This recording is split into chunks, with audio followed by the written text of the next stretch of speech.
Hi, good afternoon. Okay, let's start for today's Asian philosophies. So as usual, okay, let me share my screen. So today we are going to talk about a new subject. I think for the last probably 1 or 2 months, we have been in the Han Dynasty, which is around 200 BC to 200 AD. Okay, about 400 years, and the basics we talk about some science development, talk about religious development, and most of philosophy, dominant philosophy we are talking about is Confucianism. And then I hope you still enjoy Confucianism, but today we are going to change the topic. We are going to deal with Taoism, and we call it Neo-Daoism. So before that, let me go through the schedule we are doing, and that's today we are going to, I plan to do at least the 3 sections of Neo-Daoism this week, next week, and the August 13th. And for this week and the next week, I'm going to follow the book from Feng A Short History of Chinese Philosophy. And August 13th, thank you, Madeline, to provide the article. I think that we will read the article which you talk about Xuanxue, the Taoism, and compare with Confucianism. So that's the plan. And then we will go to the Hinduism, and then through the history in the Chinese philosophy, we will move to the about 5th or 6th century, which will dominate by the Buddhism thinking. So I think that's the plan so far. So let's move on. Let's start from today's subject. Okay, let me do this. Okay, if you were in here last week or last few weeks, I talked about the Taoism development around the 3rd century. Basics, we can roughly put in 4 different branch or 4 different types of Taoism, the new development of Taoism. So first, I call it, that's I name it magic Taoism, which is the traditional Taoism plus some traditional Shamanism. Then basics, they are pursuing immortality through the Tao, whatever you want to define. What's the Tao? So I think last 2 weeks ago, we talked about a person called Ge Hong, talk about alchemy, Chinese medicine, something called Xian, which means immortality. Okay, immortal. Okay, so this kind of concept. Second branch or second kind of development is religious Taoism. Okay, religion Taoism, which is the traditional Taoism, you plus some mysticism. And then instead of focus on this world, they focus on the other world through the Tao. So they talk about the afterlife, go to the heaven and go to the hell if you didn't do well in this world. So this religion still very popular in Asia, okay? Including Taiwan. In my personal opinion, Taiwan probably the most popular religious on the religious Taoism. If you visit Taiwan today, you will see a lot of temples, and you can generally call them Taoism temple. Doesn't matter what kind of God inside, they all Taoism. So today we are going to go to the 3rd kind of new development of Taoism. Feng call it rationalism, the Neo-Daoism rationalist. Okay, so basically he's talking about the Taoism and the traditional Taoism add some metaphysics. And the basics, they are using the intellectually knowing Tao. They care about this world, and they want to know Tao intellectually. So next week, we are going to talk about another kind of Neo-Daoism, which Feng called it sentimentalist. This one is the traditional Taoism plus more hedonism and a little bit more individualism. So their concern is more on, other than intellectually knowing the Tao, they're more concerned about experiencing the Tao in this world. So that would be another thing. And this four, there's no clear line, there's no boundary. Basics, they all mix together. So that's the general idea we are going to do today. So today we will focus on the third one, which is rationalist Taoism. So before we talk about Tao, and let's explain one word called Xuan. Okay, that's in the Daodejing, the Laozi's Daodejing on chapter 1. I would like you to focus on the last part. I think a lot of people are already familiar with this chapter. That's the very first chapter. So the Tao, which can be Tao, okay, or can be taught or can be studied, is not the eternal Tao. The names which can be named is not the eternal name. Nothingness is named as the origin of nature, which is heaven and earth. Being is named as the source, or you call it mother of all things. Therefore, through the eternal nothingness, we can observe the essence of the Tao. Through the eternal being, we can observe the subtlety of the Tao.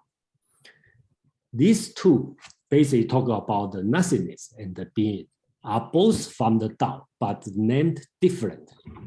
Both are called mystery. I like to focus on this word, mystery.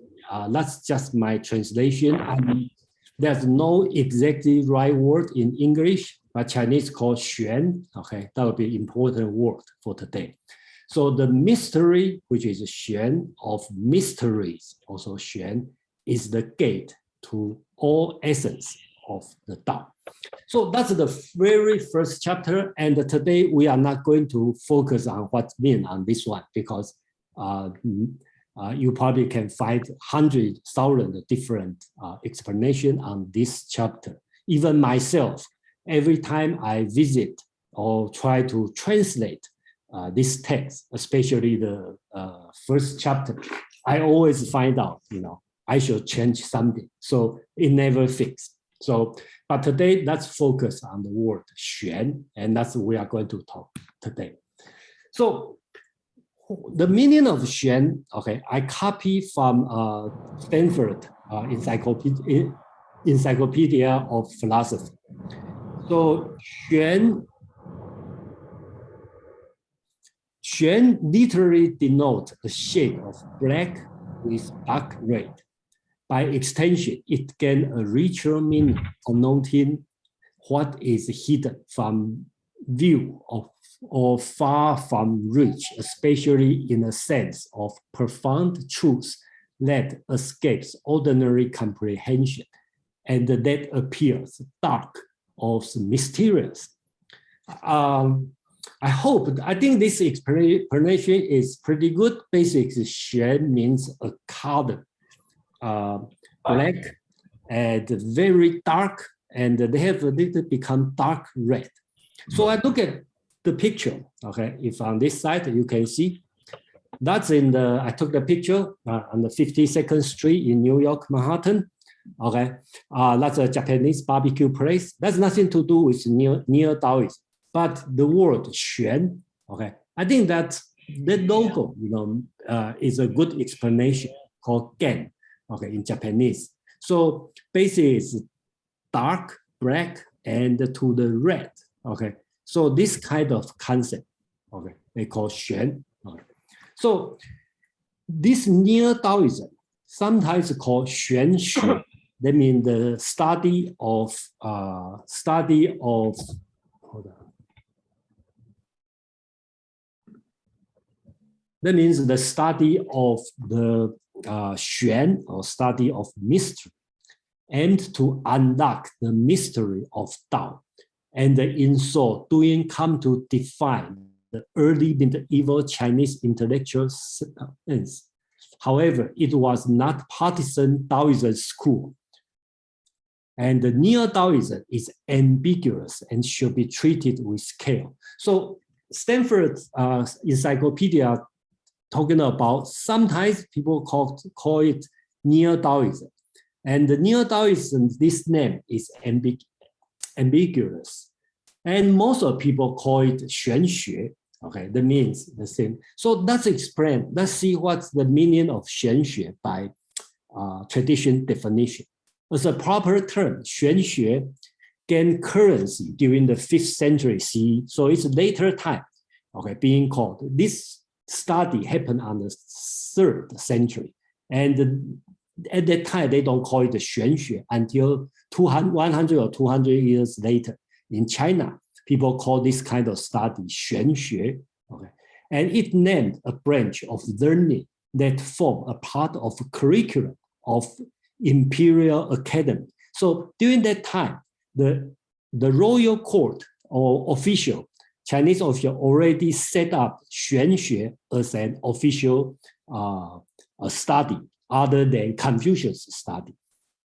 So the subject matter of Xuanxue is this formal sense centered on the I Ching, which is the book of change. And there's a 3 books as being considered the core of Xuanxue. First is I Ching, book of change, and the Lao Tzu, which is Daodejing, and the Zhuangzi, we will read 2 weeks later, and the selected commentary on that. These 3 classic texts were seen to hold deep insight into the cosmos and the human condition, and were referred to collectively as 3 profound, okay, so-called 三玄, 3 xuan, or 3 mystery, or mystery, 3 xuan, okay. So these 3 books, I Ching, okay, Daodejing, and the Zhuangzi, these 3 books we call Xuanxue, the core text of Xuanxue. And they articulated their vision of grand harmony and the great peace through the concept of Tao, which demanded explanation. It is precisely the goal of Xuanxue that bring to light the nature and the function of Tao, which may appear dark or impenetrable. Okay, I hope this dark doesn't mean dark magic, something like this. That means mystery, right, and unknowable. Personally, I also don't like to call this one as Xuanxue, because in English, Xuanxue probably doesn't mean much, but in Chinese, or for the people who use Chinese, if you search for Xuanxue, sometimes, I think most of the time, they were not only the philosophy, also include something like Feng or fortune telling, okay, astrology, okay. They all being considered of Xuanxue. So personally, I also don't like to call it Xuanxue. So in this case, I probably want to call it Xiangguo philosophy, to honor the person who create this kind of philosophy. So there's some commentary, okay, I find out which is interesting, okay, because if we deal with ancient texts, we constantly see we have to deal with the commentary.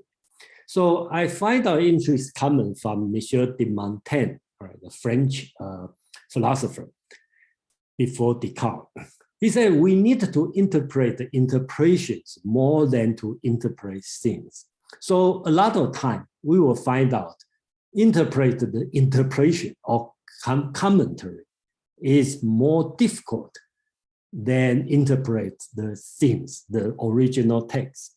And I really feel this way when I read the Xiangguo philosophy or Neo-Daoism text. So Feng Youlan also, under his first chapter, he also make a very good comment on this philosophy. He said, Confucian analects and the Lao Tzu's Daodejing are aphorisms full of suggestiveness. It is the suggestiveness that is attractive.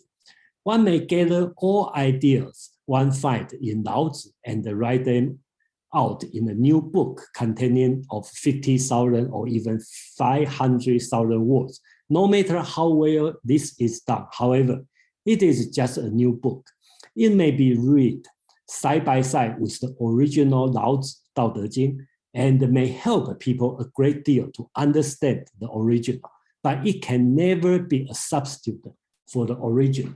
For some people has been with me in another group, 52 Living Ideas, doing the Daodejing translation. I think that we probably feel the same way when we see hundreds of different English interpretation or translation. Doesn't matter how you translate, you always interpret the text. So today we are going to deal is this book, okay, so-called Zhuangzi Zhu, or you want to call it a commentary on Zhuangzi.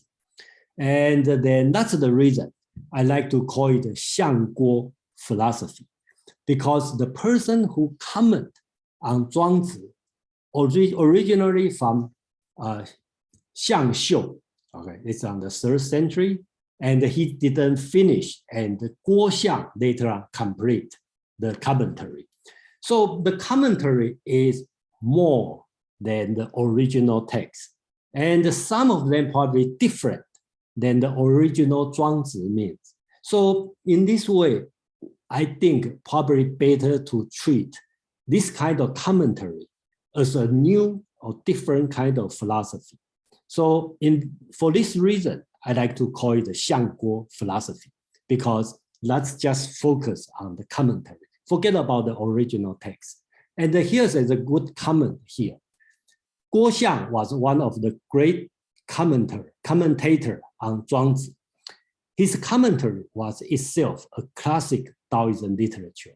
He turned the allusion and the metaphor of Zhuangzi into a form of reasoning and argument, and translated his poems into prose and of his own. His writing is much more articulate than that of Zhuangzi, but between the suggestiveness of Zhuangzi's original and articulativeness of Guo Xiang's commentary, people may still ask, which is better? A monk of the Buddhism Zen school, Jumaraji, of the later period, once said, people said that it was Guo Xiang who wrote a commentary on Zhuangzi. I will say that it was Zhuangzi wrote a commentary on Guo Xiang. So basics, the situation is the commentary is much rich than the original text, Zhuangzi. So, and I think that I read this one, personally, I feel that's helped me a lot, because many years ago when I was young, I tried to read this book, Zhuangzi Zhu, okay? And I find out my purpose is try to understand Zhuangzi better. But when I read the commentary, I find out I got totally confused. The original text is much clearer than the commentary. So when I read this one, I start to realize, no, I did the wrong way. I should just read the commentary and forget about the original text. So that's what I'm going to do today. I'm going to introduce this philosophy as a brand new philosophy. That's called the Xiangguo philosophy.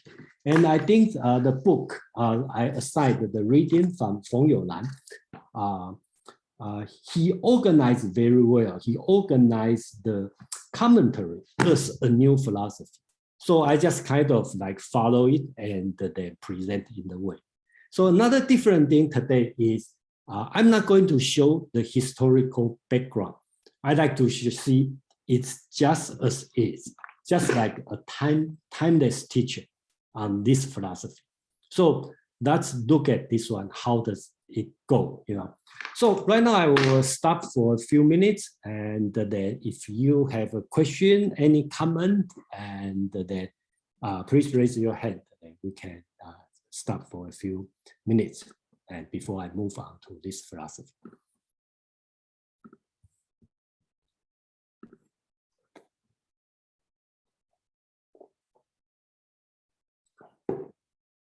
No comment, no question? I have a very quick question. Okay, this is the first time I realized that letter Z is always pronounced the way you're pronouncing it. Yeah. It doesn't sound like a Z at all, right? No. Yeah. Same as X. X is she. I mean X sound. I mean not X, Z, yeah, but X yeah. sound. Yeah. X is she. In Chinese is she. If you're in Greek or something, they call Z. Right? In other places, Z. But here is she. That's the sound. She. Thank you. You're welcome. Any other question, comment? Okay. So then let's move on. DLJ, please.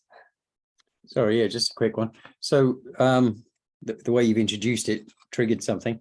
So I'm thinking of Kant's numinous or Popper and his three worlds. But if you think of Popper world zero, the thing we don't know and can't see, right? So the numinous, if you like. So there's a parallel there with the Tao. Would you say that this is like because they're trying to investigate what it really is through the mystery? You mean this philosophy? Is this a kind of first attempt at a scientific approach? No, it's not scientific approach. Okay, basics. Okay. Thank you to bring up this question. So I should have explained in a better way. The reason I put the first chapter of Daodejing is try to explain. That's a mystery text which talk about the Tao. And all the later development, they try to figure out what is Tao and how to achieve there. Okay. So that's what they try to do. And this Xiangguo philosophy with two authors, they are doing the same way by writing the commentary of the Xuanxue. Xuanxue is another ancient text. So this way. So the reason of introducing this philosophy basics is they try to talk about something about Tao to better explain the original text, Daodejing. Okay, so that's what they are doing. So for the people who are familiar with Zhuangzi, with Lao Tzu, Daodejing, okay, I would suggest you forget about their teaching for a while because they are talking about something. I think it's the problem of if you keep comparing and think about he is explaining Tao, explaining Zhuangzi, you will find out it's difficult to understand. But if we look at the other way, forget about the ancient text, just treat this one as a new philosophy. Okay, let's look at what kind of philosophy. So that's why today I'm not going to talk about history. I'm not going to refer to ancient texts. I'm not going to do anything. We just look at this the philosophy. Let's forget about what's the history. It could happen just like last time in the Indian philosophy. I think SK is talking about the history, right? Indian history is weird. It's called the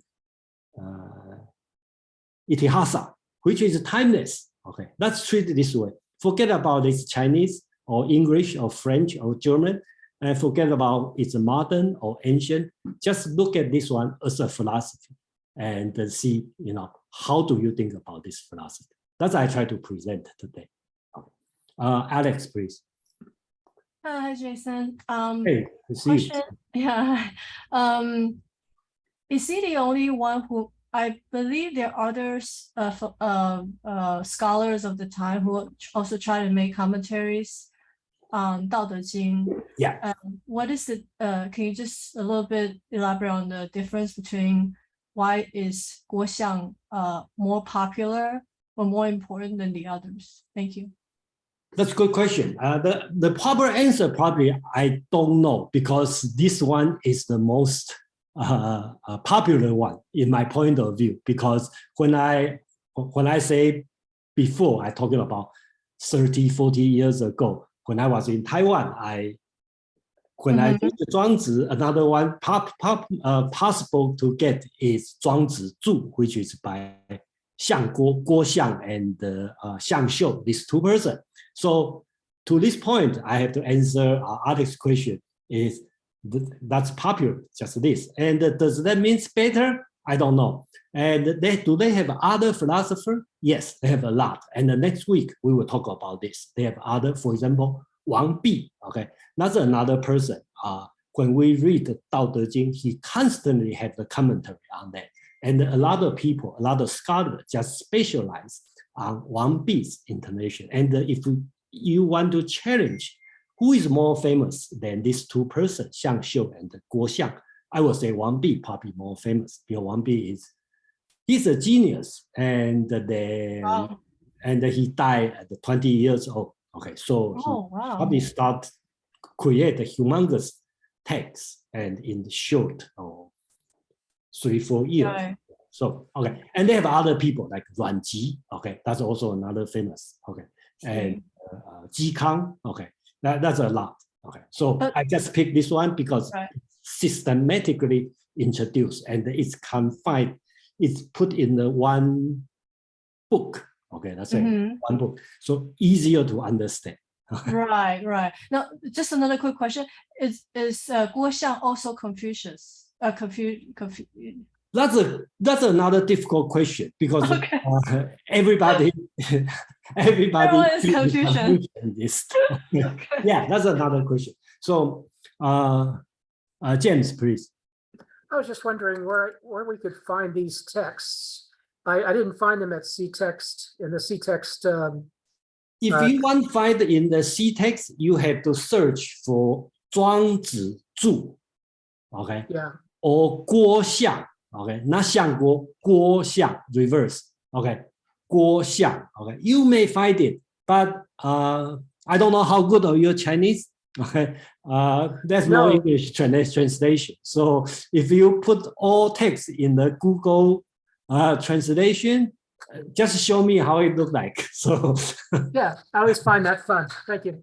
Okay, so to this point, if you have any question, and then I hope everyone set your mind as you are looking at new philosophy, okay, and forget about other things. Then let's see, get a fresh mind. How it look like if you see somebody present you as philosophy, for example, critique or pure reason or Timaeus, okay, Plato's Timaeus, okay. Just look at in this way, see how do you feel on this philosophy. Okay, so I think I will move on. So the starting point, okay, that's every philosophy. Okay, probably have a starting point like Genesis, right? They start with God created the heaven and the earth, and now the earth was formless and empty, darkness, and there's the spirit of God. So the starting is there's a God create everything, then everything from God. Or New Testament, right? In the beginning was the Word, and the Word with God, and the Word was God. So start from logos, the Word. Okay, Plato's Timaeus, right? When Plato talk about Timaeus, he starts with idea and form, which is one. Then they have the word soul, which is intelligence.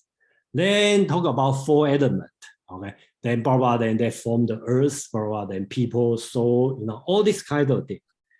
Aristotle, okay, will take a different, he talk about first principle, and eventually talk about unmoved mover. So that's his metaphysics system. Even in our 1776 Declaration of Independence, we start with, we hold these truths to be self-evident, that all men are created equal, that are all endowed. So what the meaning of self-evident? Not going to tell you anything. Just say all men are created equal, okay? We are not going to explain why all men create equal. Okay, we start from here. And I also like to use this example is the Jeremy Bentham, right? When chapter 1, very openly talk about the utilitarianism. right? He talked about nature has placed mankind under the governance of two sovereign ministers, pain and pleasure. It is for them alone. Okay, the question, the big word is alone, for them alone, to point out what we ought to do as well as to determine what we should do. Pain and pleasure, we can understand, but why for them alone, nothing else? Okay, he didn't explain. He just said to start. Same as we look at this Xuanxue philosophy. Okay, that's I'm going to introduce the Xuanxue philosophy in this 10 point. Okay, if you take a quick 5 minutes, or not 5 minutes, 20 seconds to look at, okay, basics. It's a complete philosophy from ontology, okay, blah, blah, to the social, to the moral, and then, to the personal freedom, transcendent form and image. So that's kind of philosophy we are going to deal. So if we start, let's start with Tao, okay? So basics, you're talking about the Tao is nothing, which is nothingness. The Tao is everywhere, but everywhere is nothing. That's the first idea they are talking about. So in existence, what is prior to thing? Just like all the ancient, not necessarily ancient, all the philosophy, you need to talk about the starting point, either God or idea, form, okay? You have to start from somewhere. So they start with Tao, is emptiness. Then look at the today's thing. Okay, so they start to figure out all things are produced by yin and yang. Okay, and the yin yang are also things. What is prior to yin and yang? So they are talking about, we may say Tao is prior to yin and yang, but we already said Tao is nothing.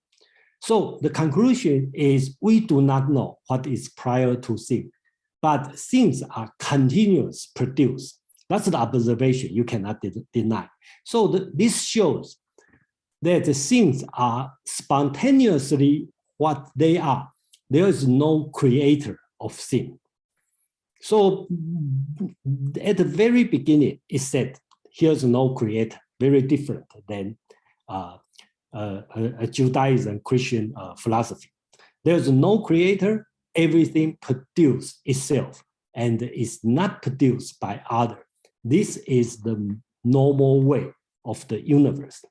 So that's the beginning of starting. Okay. So I will pause for 20 seconds if you have any question. That's the very beginning about the Tao. Sorry, I have a question. Yeah, please. Andre? Andre, yes. Andre, please. What was the argument, or how did they come to the conclusion that there is no creator? If you know. You mean how do they consider? Okay, we should not use the logical way to think about. So that's kind of thing. That's their announcement. Basically, they assume, or they call it Tao is everywhere, but everywhere is nothing. So there's nothing there. So, but we have things, right? So they believe yin and yang are the creator of things, but there's something before yin and yang.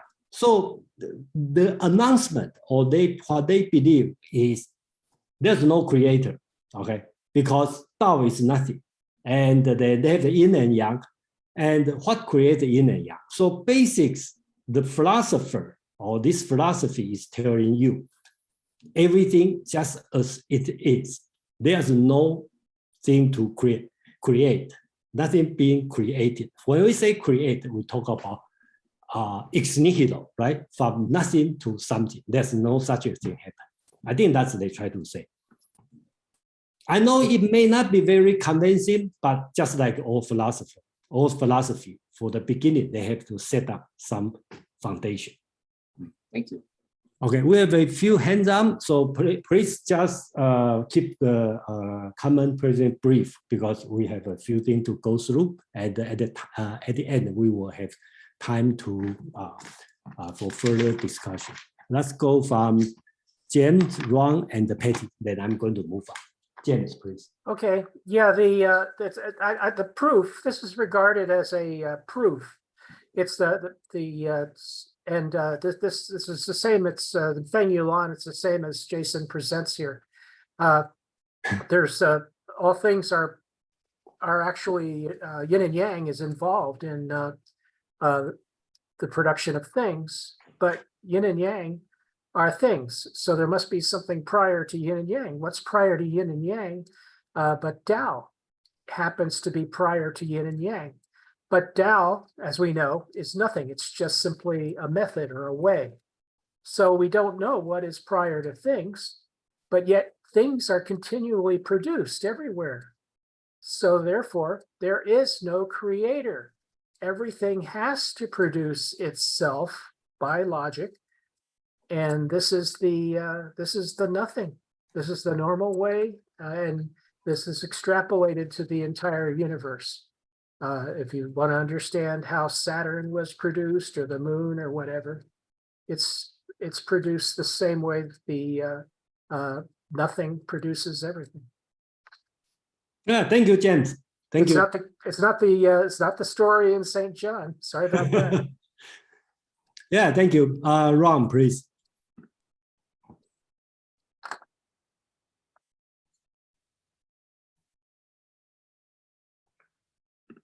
Ron, please. You didn't follow me. Okay. Yeah, okay. Brief as I can. This agrees very much actually with two very major philosophies. One is modern quantum physics, particularly expressed by David Bohm, who worked with Einstein, where he talked about the implicate order and the explicate order. The implicate order is infinite potential, but nothing was manifested. And out of it comes the explicate order, which is the entire creation. It sounds very much like what we're talking about here. And the other is Neo-Vedanta. Modern Advaita Vedanta talks about the same thing. Out of the nothingness, which has no conditions, no qualities, the entire creation and universe, including us, manifests. So this idea, which, you know, when I was a kid, you know, I always said, well, you have to have some sort of cause in the beginning. You know, I wasn't satisfied with the Big Bang, you know, what was there before. But now I'm beginning to understand this concept of nothingness is the only place from which everything can come. And it's not rational, it's not reasonable, it's not something the mind can accept, but one has to somehow get there to an understanding and an experience of that. Anyway, I want to keep it short, so I already overdid it. Yeah, that's fine. That's you think this way, and then please remember, let's see this one is a philosophy. Okay, so Patty, please. Yeah, Ron just cast a sort of light on what I'm thinking. Is it like the centrality of this is the mystery is the centrality, and the centrality is the mystery? I would not call it the mystery. That's okay. If you I think that's just hold your question. Let's move on. See what's going on in the next few slide, and just like the Bible, you know, if you open the say God created the world, and you say, oh, there's no God, then you don't have to read. I put it this way, you know, because everything based on this. So here's what I'm going to start, because they talk about Tao is nothing, and there's no creator. That's what they try to do. So from this point, I should move on, and then we will see, you know, what kind of philosophy they are going to move. So basically, they talk about being and not being. Okay, so which is similar to nothingness. So not only is it the case of non-being cannot become being, but being also cannot become non-being. Though being may change in thousands of ways, it cannot change itself into non-being. Therefore, there's no time when there is no being. Being externally exists. So here he is talking about, I include the Chinese here, and then I do my best to translate, because some of the Feng Youlan's translation is, I think it's a little bit off from the original text.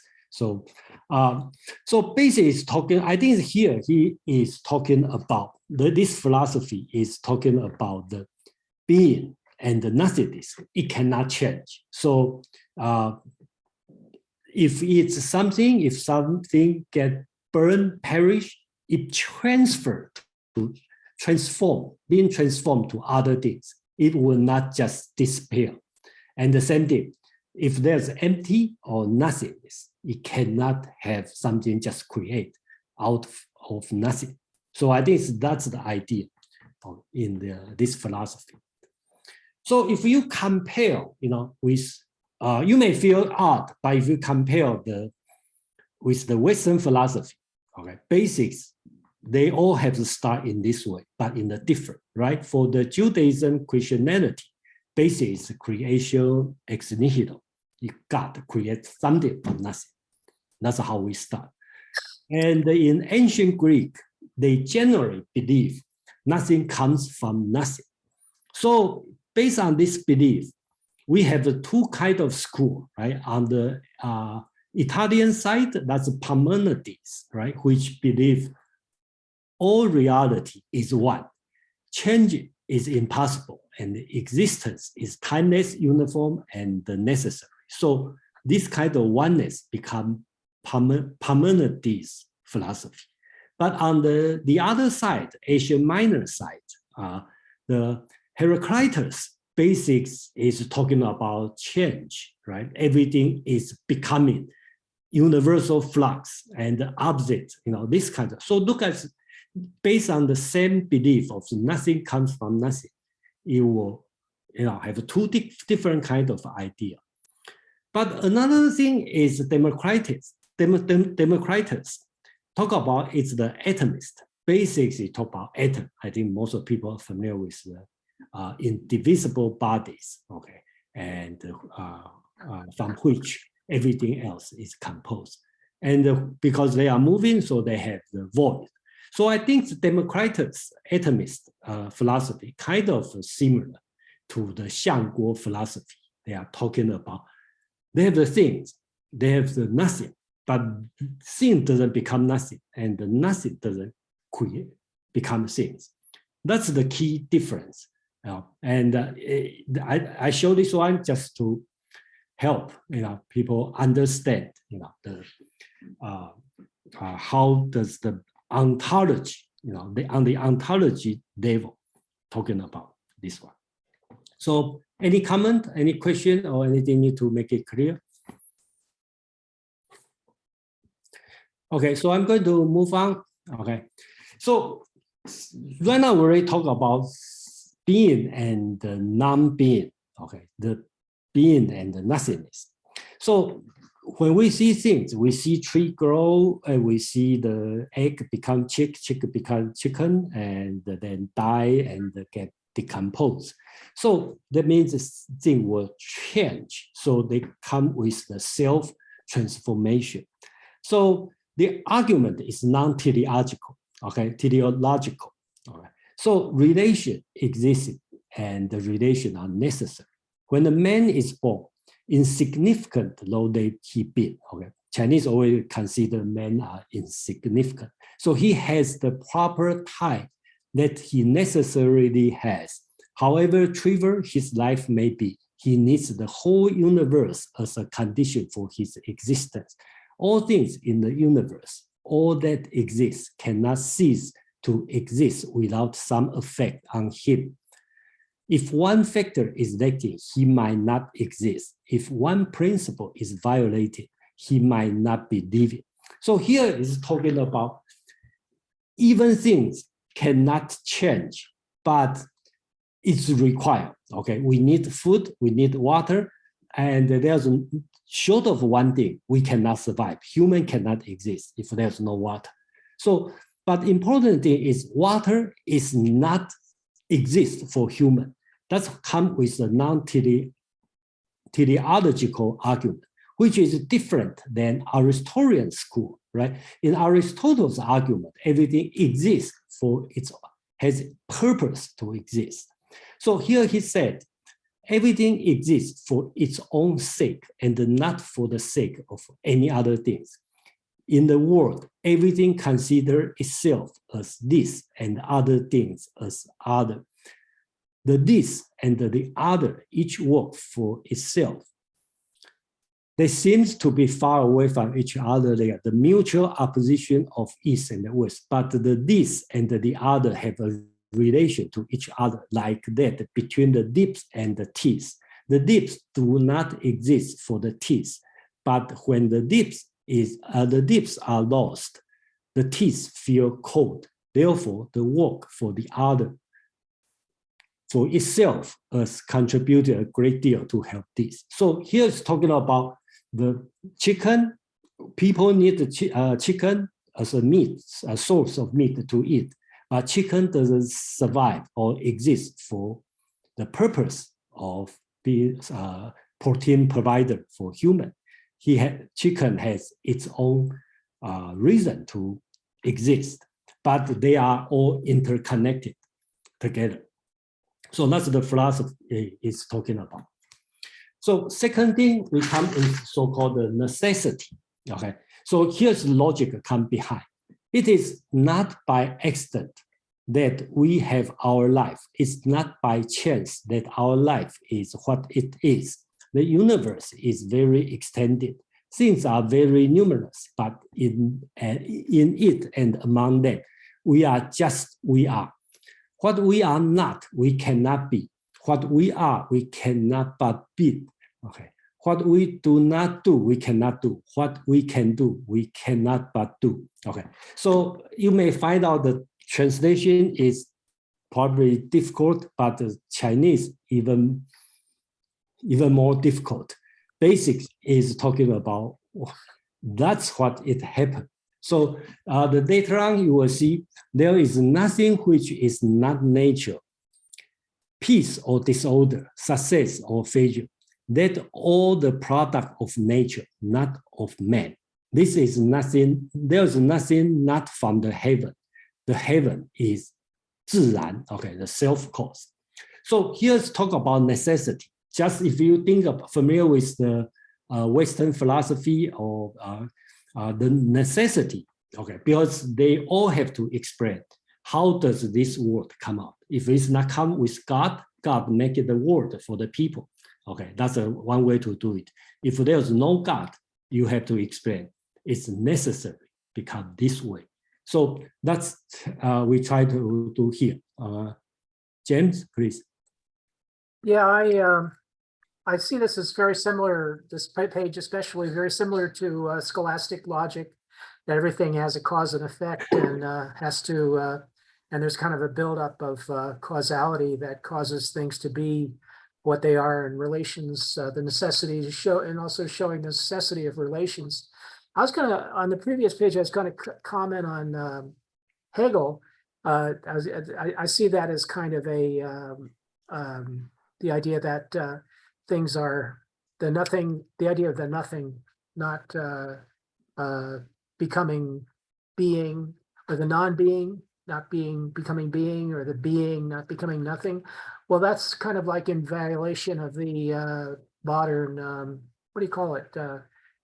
Continental philosophy. So we have continental philosophy, which I think sort of starts with Kant and Hegel, but especially Hegel, I think created the concept that being and nothing, being does convert to nothing, and that nothing converts to being. So it's like a necessary conversion in order to understand the relationships, all of the relationships of things in the world. So it's interesting that this particular philosophy is extremely logical, but it does contradict that move that was made by Hegel, and you see it in other, you see it in 20th century continental philosophers as well. Thank you. Thank you, James. You know, I'm glad you mentioned about the scholasticism, because when I read this one in either English or Chinese, it feels totally like scholasticism. Okay, not only the rationality, logic, reasoning, also the text itself, the literature sense. Okay, it's, I don't know how much did you read the scholasticism writing like Zhang Dang or original Okay. I'm reading some of it. Yeah, Yeah, I'm reading, I don't know, probably my English is not that good. I feel it's like terrible. It's just cannot go through for a paragraph because they use double negation and the negation of negation. So it's terrible. But that's exactly my feeling when I read this text, even the ancient Chinese text. David, please. Yeah, I'm kind of struck by what you've said. And it seems to me a couple of things came to my mind. First of all, it seems like a very deterministic philosophy. Would you say it's deterministic? Because you were saying that our existence, each of us, each of us owes our existence to everything else in the universe. Like everything else in the universe has to be exactly the way it is, otherwise we wouldn't be here. Is that correct? Am I right in what I say about that? And thank you, David, to bring up this question. And then I believe everyone will ask, or if you read through, you will probably feel this way. But I will say the answer is no. Okay. No, so okay. Actually, it's not. But we will talk about later. Because okay, and is it deterministic? That was my other question. Is this a deterministic philosophy? Is there any room for free will? I mean, can we make our own decisions, or is everything? Yes. Okay. So it's like this, just like if you read the Timaeus, okay, at the beginning you feel like it's necessity. I think they use the Greek word anenki, right? And then later on you have the nous, intelligence, and the logos get involved. So that's the things start to get not so deterministic. Yeah. Okay. Alex, please. Yeah, I have a quick question. Is this philosophy talking about more of a universe in general, or more human-centric? Human. Okay. So and how, so more like how because I'm sorry, I've never read Daodejing. so it's human-centric, and then everything, and he's commenting on how the world works in relations to human beings. Yeah, I think that's you probably. I think you are correct here. Most of all, if you have been in this meetup long enough, you probably will find out some difference on this. Before this period of time, we talk a lot of philosophy. Most of the Confucianism, Taoism, Moism. They all concerned about human, this world, how we do things, it's what's moral, what's government have to do, all this one. And in my opinion, Chinese on this area is much advanced than Western, okay? But if you pay attention, Chinese philosophy never talk about the universe and how does the, other than in Han Dynasty, talk about the heaven and the human interaction and the why, how. There's no clear way. Just talk about 5 elements, yin and the yang, all this kind of mysterious. There's no systematic explanation. Unlike Western philosophy, start from even not pre-Socratic, but from Plato, they have talked about the universe. Talk about then from universe to human, they have the logic built up. Even you disagree on the foundation, you may disagree on the logic, but they try to do this way.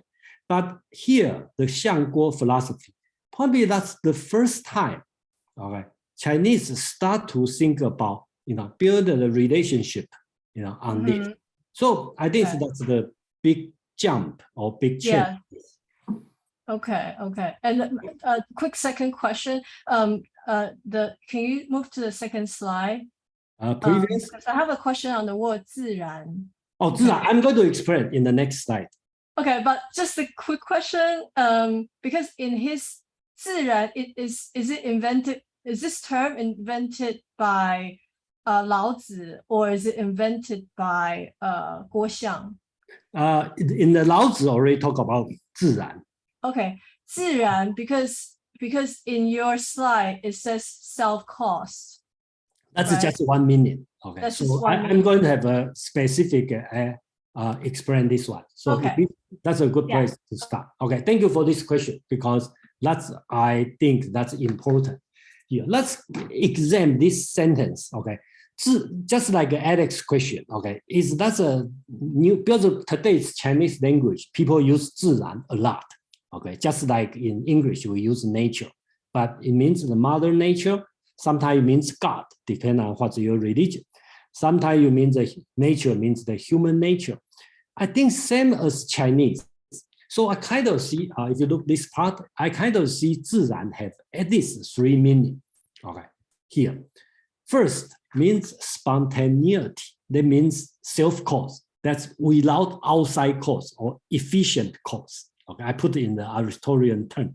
Okay, that's just happen by itself. There's no outside cause. Okay, the ball is moving. It just moved by itself. I didn't kick the ball. Okay, so that's so-called 自然. Okay, spontaneity. Second thing, of course, it means mother nature. Okay, all means part of nature. Okay, so that means, right, the nature which exists without cause. It's different than Christian thinking about the nature was created by God. But this kind of thinking about 自然 as mother nature means it's happened there. Just on the day one, they have thing. Okay, so this one called 自然. Third means non-artificial or so-called organic, right? So there's not caused by human. So at least they have these 3 meanings in 自然 Chinese. But I just like to mention is Chinese doesn't use 自然 as the human nature kind of nature, right? So we will use another word called 性, okay, as a word, not 自然. So at least 3 meanings. So you will see how does the logic go. He said,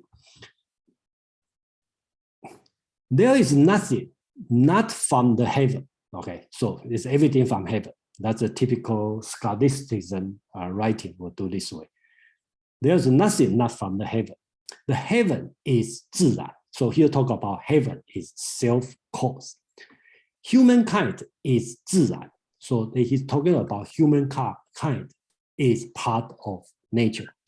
Therefore, order, disorder, success, fail, things happen, not happen, are not caused by mankind. They are 自然, they mean self-happen or non-artificial. So here's the argument here. So they use 自然 I highlight. 物无非天也，天也自然也，人皆自然，则自乱成败，欲与不欲，非人为也，皆自然。So they, in the short sentence, they use 自然 3 times, but these 自然 are not all the same in their contents. So I see James with a question, please. Yeah, I was just wondering, do they in any Chinese supermarkets, have you ever seen this term applied to natural foods or health foods? The Chinese doesn't use 自然 for organic. Okay, they use another word for 有机. Okay, so for this one, yeah. But okay, thank you for asking this. Yeah. Pardon my curiosity. Yeah. So yeah, don't look for 自然 everything. Looking for 有机 if you want looking for. So okay, let's move on for the next one. Okay. So everything is nature. So to this moment, we still can see it's a deterministic view of the universe, of everything happen. So right now it's going to move to another topic we talk about. Remember, being and nothingness, they don't interchange and they do self-transformation. Okay, so what's the force to make the change? Okay, here it's talking about the most strong force is the change itself. So it consider, if you can recall Aristotle's physics, okay, physics basically talk about change. I think that's kind of the same concept as Aristotle's change. Okay, so things change. And here, this philosophy consider the most strong force is the change itself. Then you start to talk about the change. The change transports the heaven and the earth toward the new and carried away the mountains and the hills away from the old. The old does not stop for a moment. but immediately become the new. The entire world and all things are changing without stopping for a moment. So here's talking about this world, heaven, earth, mountain, lake, ocean. Any moment it change. If you recall, probably a long time ago, okay, I should not assume everybody remember. Su Dongpo, okay, talk about the Red Cliff, the Oath of Red Cliff. He talking about when he does a famous literature writing. He talking about he is on the river, everything is quiet, calm, but he's talking about this kind of concept change.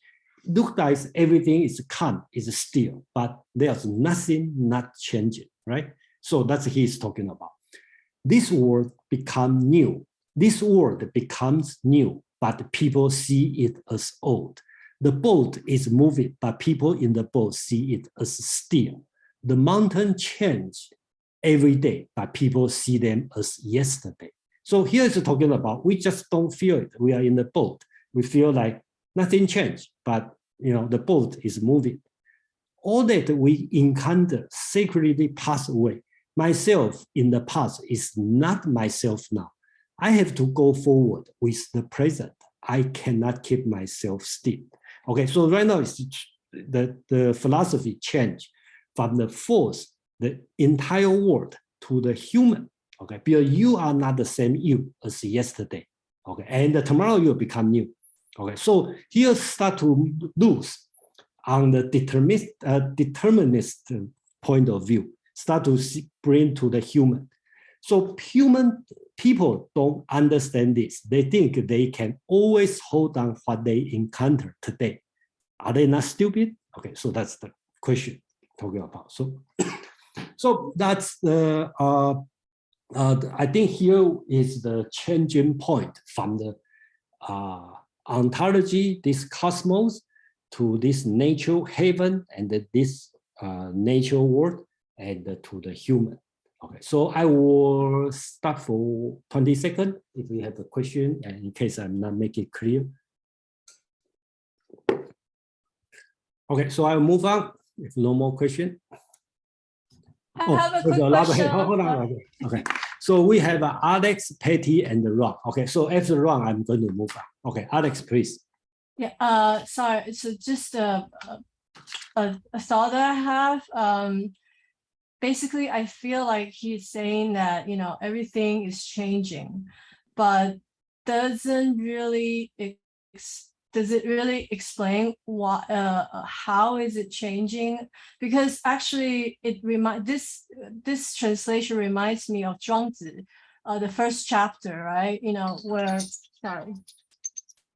Where it's talking about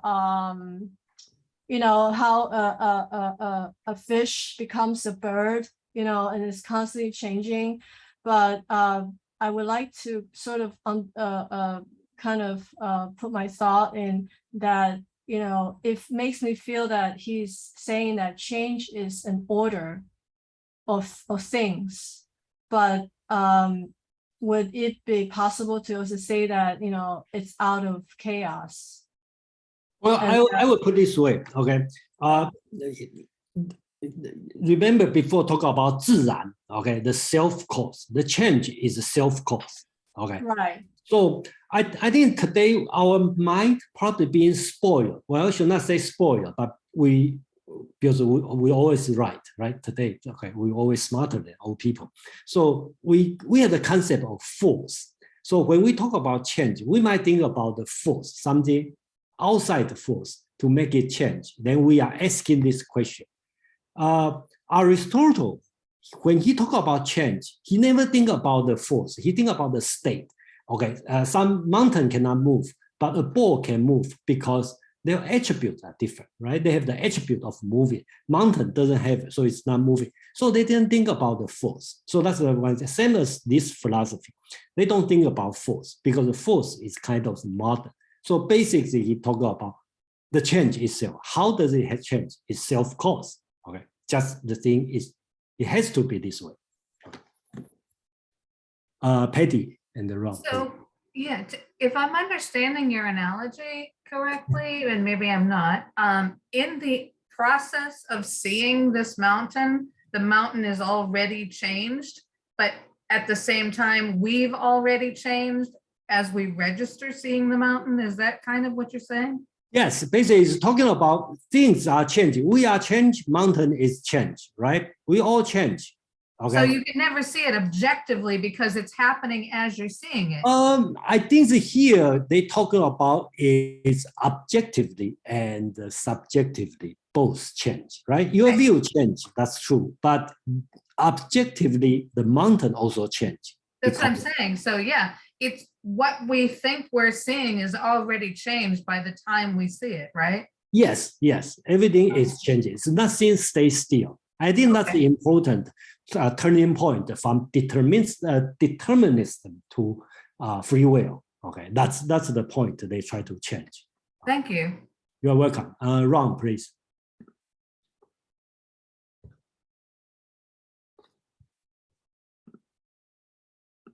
Is it my turn, Jason?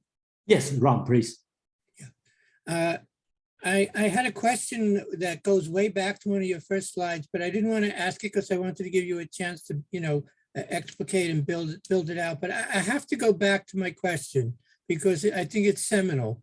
It has to do with basically this idea of nothingness, Mhm. and then we could say something as opposed to nothing. Okay, so very briefly, in both quantum physics and Advaita Vedanta, there's the idea that first there is the unmanifest nothing, and out of that comes the manifest explicate something, which unfolds, it plays itself out, and then it returns to the implicate or the nothing. So all somethings are dependent on the original nothing. So that's a very, that's something that seems reasonable to accept.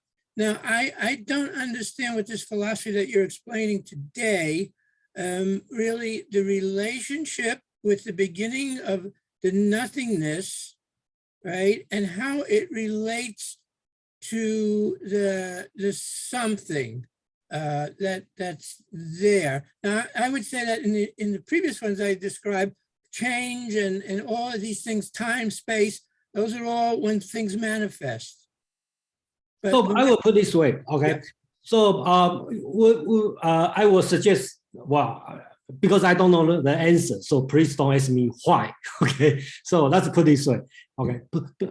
I will say this philosophy is talking about there's nothing, there's something, but the something will change. It keeps changing and always change, but it will not disappear. It always is something, right? When you burn a piece of paper, the paper disappear because it become ashes, become the carbon dioxide, right? It's not just disappear. I think that's they try to talk about. can you use the analogy of there's the movie screen, and then there's the light that projects on the movie screen, and we see different things moving, changing. So the light is the changing. It's the something that's constantly in motion and change.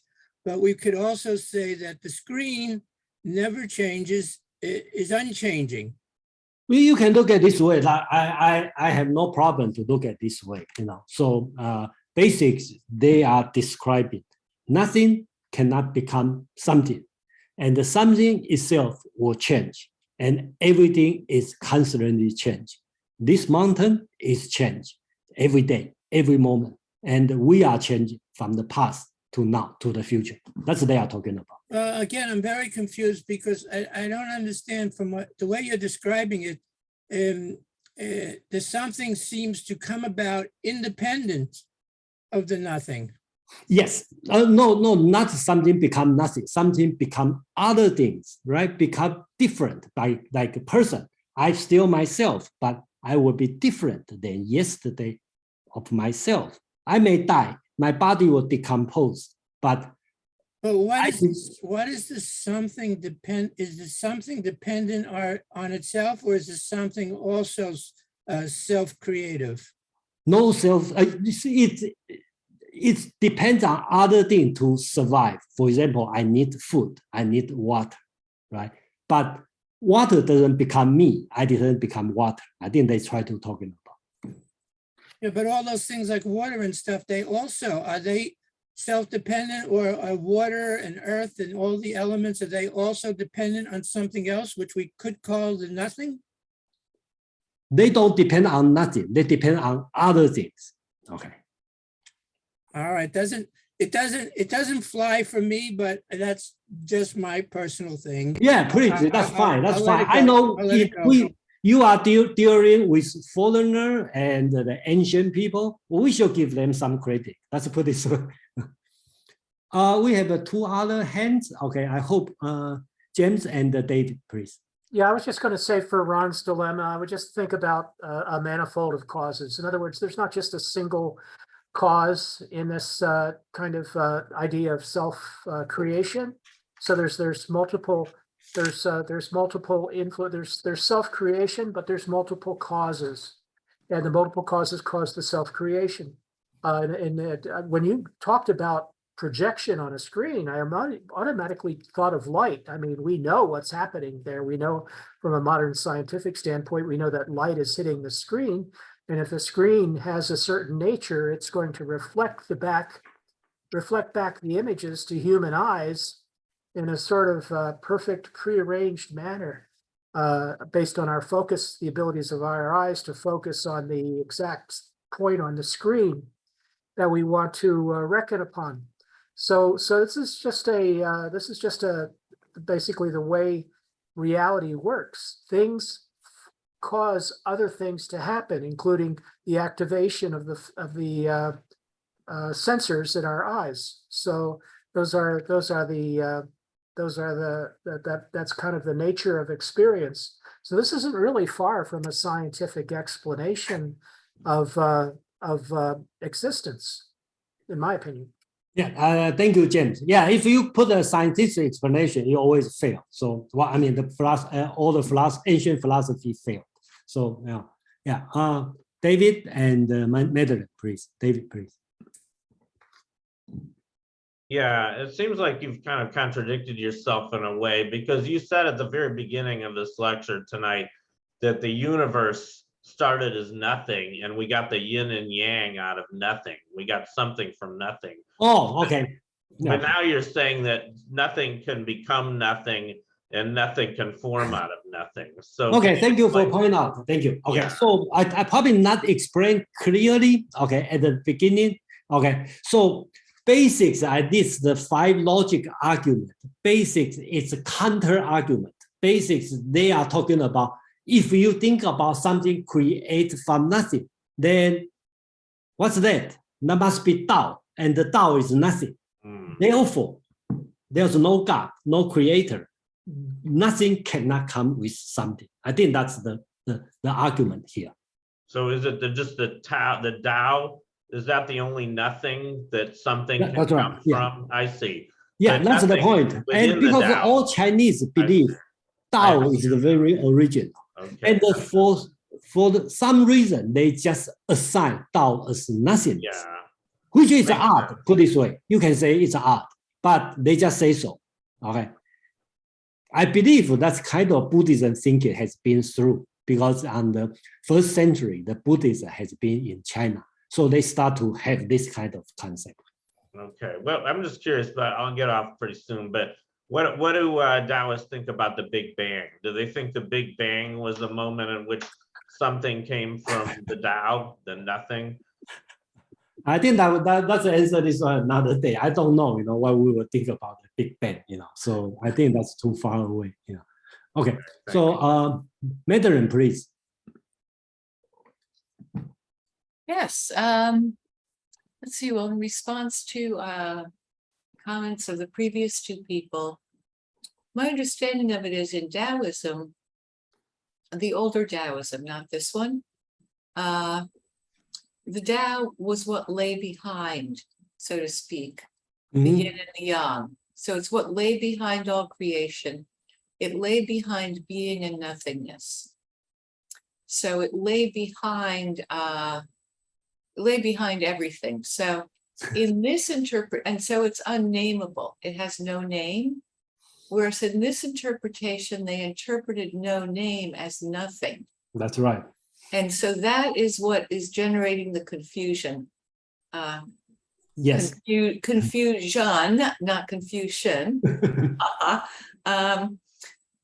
Then I just wanted to throw in, it was something Ron was talking about the movie screen. I don't know how many people here have heard of the magic mirror. It was an ancient thing, an ancient Chinese technology. I think they started it in the Bronze Age.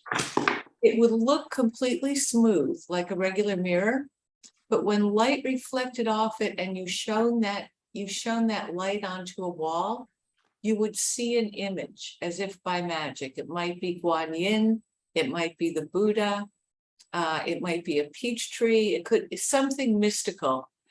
And people puzzled over this for centuries, and it turned out that it was a trick mirror. They had done a very fine, minute engraving that you couldn't see when you looked at the surface, but you would see the image only when it was reflected onto something else.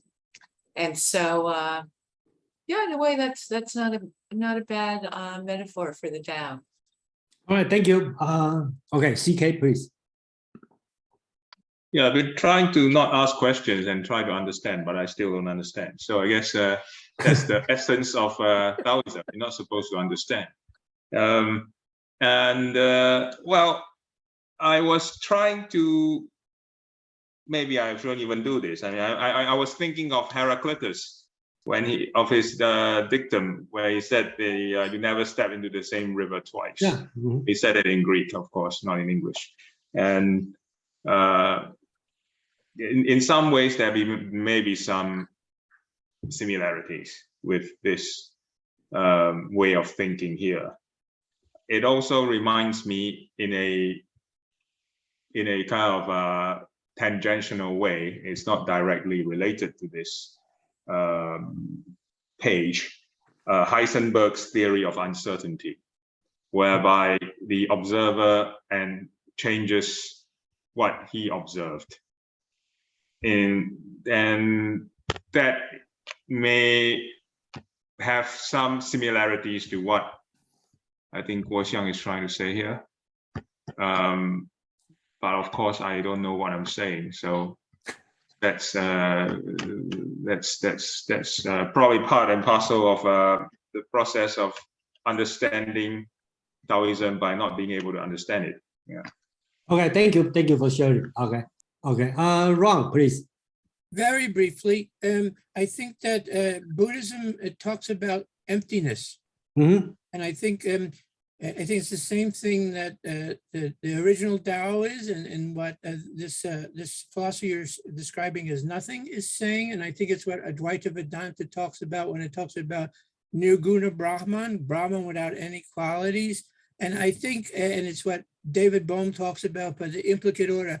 And they're all pointing with words, different words, to the same thing.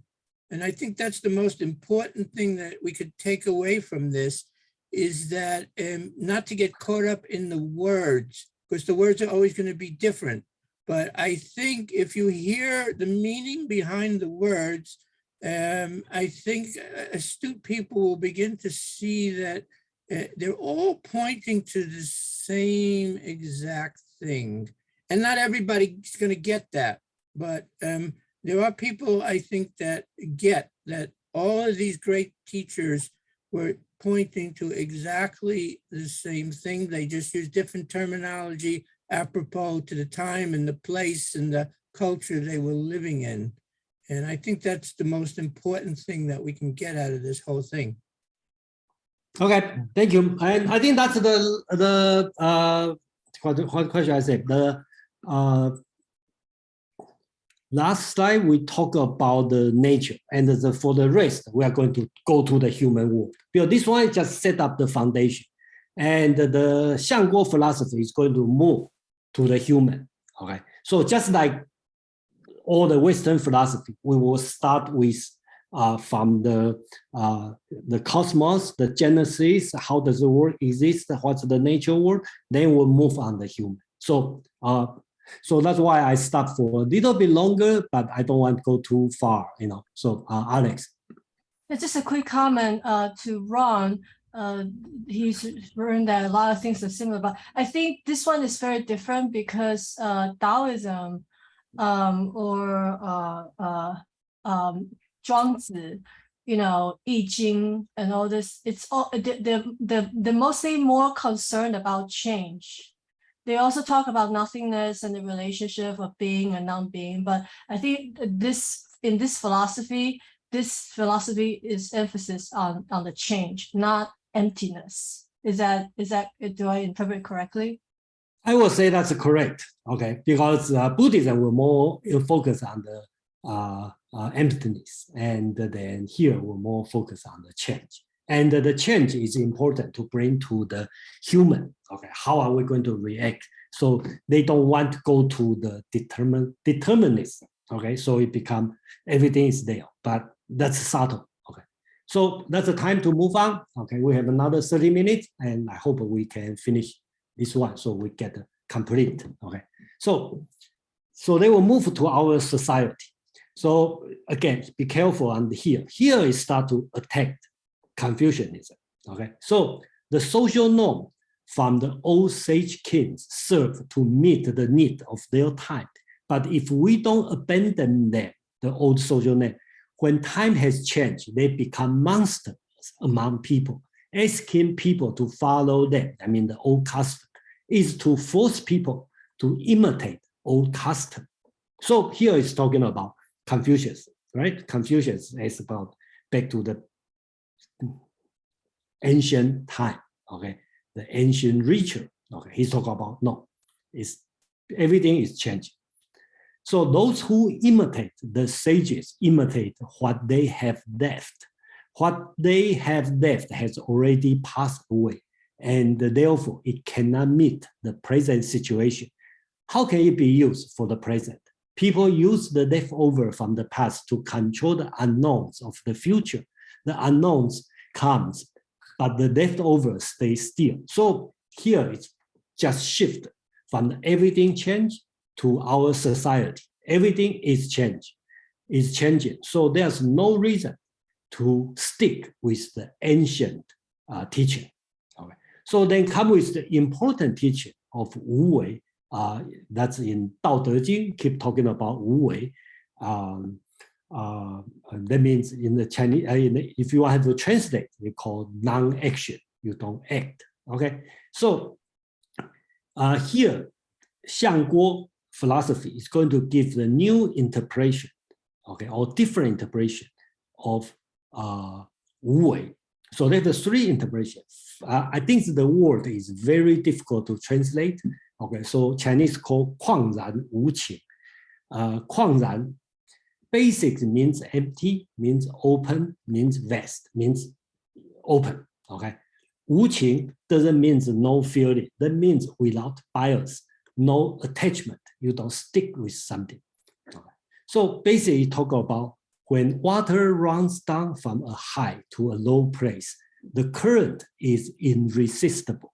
When small things group with what is small and the large thing with what is large, their tendency cannot be reversed.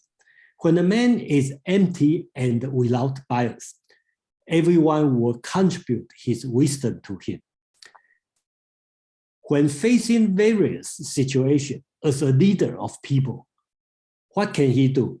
He simply trusts the wisdom of the time, rely on the necessity of circumstances, and lets the world take care of itself. That's it all. So basics, the first principle of Wu Wei, this philosophy is talking about, as a leader, you should be open or empty or vast, okay? And no bias, okay? No attachment. So everybody will contribute, okay? So that's the wisdom. And you should understand the necessity of the circumstances, okay? And let the world take care of it. Sounds very passive, but we should move on, then you will see. Second idea, Wu Wei to him means freedom. his example is here. A good driver, okay, charioteer, okay, who let his horses exercise them to the full of their ability. The way to do so is to give them freedom, okay? If a driver pushes all horses to run and overwork, many horses may die from exhaustion. If he can let slow horses run slow and the fast horses run fast according to their ability, they may not run all together, but all of them can live. Okay, so here, Wu Wei, another meaning means freedom. Let people do what they can do. Hearing that horses may be set free, some people think they should be left wild. Hearing the style of non-action, some people think that lying down is better than walking. These people are far wrong in understanding the idea of Xuanxue. So here's talking about freedom is to act according to one's ability, not to be left wild or to lie down, not just like to be lazy. Okay, so basics is to do what you can do. Okay, so I'm going to finish this one. Okay, then open some questions. Another concept here to talk about primitivity and simplicity. Okay, this word is from Daodejing. Basic. If you see the words, it's all related to silk. That means original. So primitivity is undistorted, and the simplicity is unmixed. So basics is talking about, although one is able to do many things, as long as his character is undistorted, he is still the most primitive. Although the form of dragon and the feature of phoenix, basically this example are talking about dragon and phoenix, which is beautiful, very complex. But as long as their body are unmixed, they are still considered simple, right? Even the dog and the cat, which is supposed to be simple, but if you mix them together, change them, then they are not simple. So that's the idea. So three ideas. One is talking about you have to be open, empty, and without bias. Second, talk about free, to do according to your ability. Okay, that means lazy. Second, thirdly, talk about primitivity and the simplicity. Basic is talking about keep your original, okay, their inherent quality. Okay, so that's the idea they are talking about Wu Wei. So we have James, please. Yeah, I thought that was beautiful. That you have a quality already, and then if you mix it, then it might not be what you intended, or it might not be what you started out with. Not that you should never mix things, and so I think that is. You just lose the simplicity and the inherence. The other thing, I call this principle of Wu Wei, when I read all about it, it was kind of like, to me, it's passive action, that we see what the way the world is, what the world is becoming, and we if we can cooperate with what the world is becoming, then we have all of the force of action from the outside that we don't necessarily have to contribute that much to. But on the other hand, I really love the expression that if you see someone that has no, that is very simple and empty, if you see someone that is empty of knowledge, you're going to want to contribute, to that person's knowledge. And this is like, but if you know, contrary to that, if you meet a know-it-all, you're not going to feel any need to contribute to that person's knowledge at all. So this the idea that you can help someone is based on the fact that they are empty, based on the fact that someone presents themselves as empty in some respect, allows you to see an opening to fill them up, to create something for someone else, to care for them. And so these are, I think, really valuable principles, the Wu Wei, and I call it, it's just, it's what I call passive action. So I think it's brilliant. Thank you, James. Karen, please. Yes, thank you, Jason.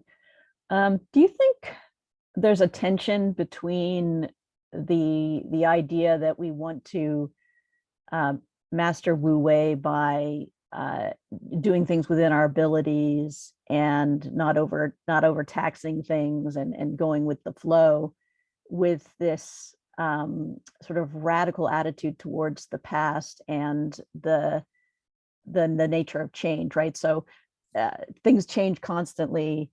So we shouldn't really look to the past because we can't learn from it. We can only get bogged down in it by kind of imitating it, because the past is something new. And in some way that's kind of freeing, right? So what we want to do is really go with the reality that we're in.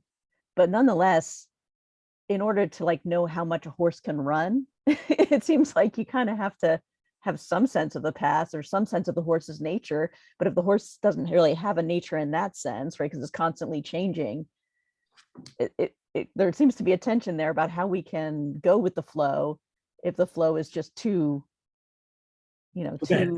wild, like too unpredictable. Yeah, I think that's always a question. And the reason I like to present this one is very different philosophy than other Chinese philosophy.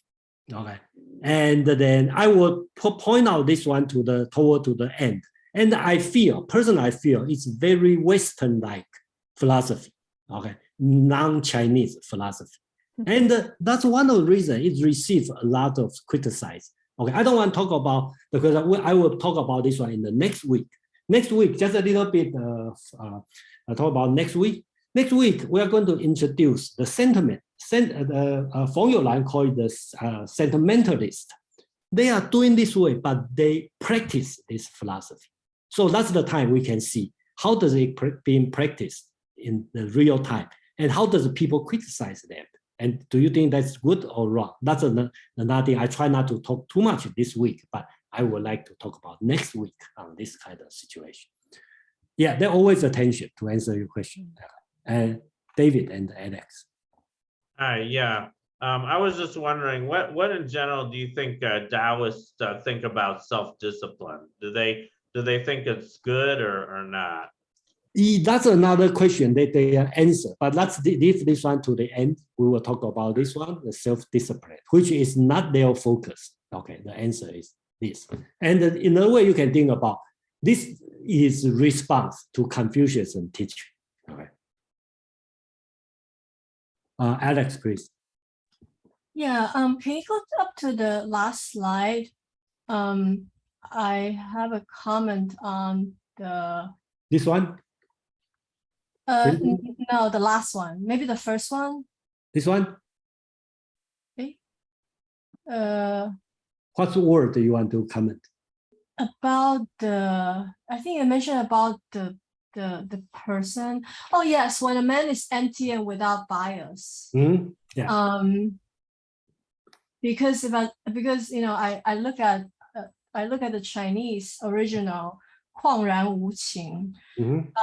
For me, I don't know if you agree, but for me, I feel more like it's more about impartial, and yes. it's not totally about empty. It's actually about, because the man is already, I'm sure the man has his own ideas and what he wants to do. And because I remember I did the China's first emperor, Qin Shi Huang, and he used kind of a similar technique, because he would be very impartial. He would act, the word they used was called repose. So he would have no emotion, show no emotion to anyone, show no favor, and very impartial. And this impartialness also explains about the nature. The nature and the relationship between human and nature is such that it's impartial. The nature when it has a storm, rain, sun, it's not going to go according to what you wish or pray. It just happens as it happens. So I think I'm not sure if I really agree with empty. I think it's impartial. I think the 无情, okay, is more like impartiality. That's the right. But you are talking about 旷然, right? How do you explain 旷然? That's a difficult word, right? I think 旷然 would be more like, just being original, just keep, because 然 again, it's referring to 自然, which is the term we used before, 然, right? 自然, it's almost like self-caused, self-state. Well, self-caused or maybe self-actualization. Yeah, that's right. good. Yeah. So 旷然, so if it's self-actualization, means it happens naturally. It's so I'm a little bit. I just want to make this comment, like it's a difficult word. This word has no. 旷然无情, and I think it's really. I just want to put it out there that it's really about being impartial, and that that is the attitude that this philosophy is trying to argue, that being impartial, let other things be the way they are without influencing others, and not let others influence yourself, that you probably can learn more. Or yeah, thank you. I think you explained very well on the example. So, but I just like to say this kind of 无情, which is the same as legalism, 无情, but it feels different. It's different. Yes, I know. So next week we are going to talk about how do these people doing 无情, so impartiality, but they are very sentimental. Okay, so like 秦始皇 or legalism, they are 无情, okay, impartiality, but they are very cold. Okay, so I think that's the key difference, and that's the very subtle difference, and I hope everybody can help me explain better. We feel it, but how do we explain better way? So that's I like to put there. Okay. So we have a few hands up. So I don't know how far I can move, but okay. James, please. Okay, I'll just try to. I'm sorry, I had my hand up twice. Just this idea of like the past intention. No, I don't see that here at all. I don't see any disrespect for the past. What I see is the idea that there's a continuity or flow, and that the when it says here, like the wisdom, relying on the wisdom of the time, means that like we have trust, we have an openness. The key translation, I think, there is the openness, and there's no bias for things that are in the past. There's just simply a openness to what is actually happening, and I would use the word awareness to describe my reaction to this whole presentation. There's an awareness of the way things are. If it seems similar almost in a way to Derrida, the difference. You're catching the future with a baseball, kind of like with a baseball glove, and kind of like understanding the full impact of this train that you're on in existence. So thank you, James. Yeah, sorry about that. Okay. What's the next one? Madeline and CK.